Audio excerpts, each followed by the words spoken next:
Back. It's like really late for me right now. I'm gonna maybe just do this one final problem and maybe I'll be done for the day. I'm not sure. I'm literally procrastinating, like studying by or something like that. Anyway, let's just do the problem. A person throws a ball with the speed VO at 45-degree angle and hits a given target. Um, at what angle should the ball be thrown with the same initial velocity so that it makes a trajectory consisting of two identical bumps? So it'd be like this. Oh, look, they already have it drawn for me. Nice. So this problem is actually pretty simple, I think. Yeah, let me see. Yeah, it's pretty simple, I think. I'm like, be honest, I remember doing this problem. I just do not remember how I did the problem.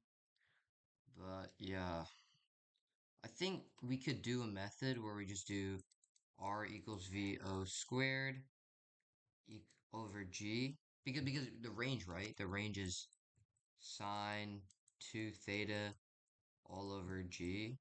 But I mean, if you have a 45-degree angle, then it's just going to reduce down to sine 90, which is going to be 1. So we get this. And for the second one, we need like a thing where it's like the range. Alright, so this is the total distance that we want to cover, right? If we divide this by 2, then what do we get? We get the amount of distance the ball needs to cover in one go, given one of these angles, right? So if I shoot it at this angle, you can think about it as just two throws. Like, let's say you throw it here, then someone there picks it up, and then they throw it again with the same initial velocity. It's not gonna be like a weird angles thing that only happens in inclined planes. So yeah, this is the amount of distance the each bounce needs to cover. So yeah, we're gonna each bounce needs to cover VO squared all over 2G equals the distance. That's how much it needs to cover.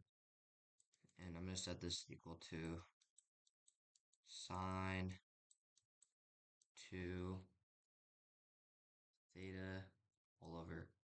That's our main equation. I hope you understand this. This is definitely the key, right? One of these new ranges, we don't know the angle, will be equal to this because, well, the total range is this, and we're hoping that one bounce can cover half of that distance, which is given by this. And that's the range formula. So is that you move this over there, so v squared all over 2 equals v o squared sine 2 theta. I think this cancels. Now we're left with 1/2 equals to sine 2 theta.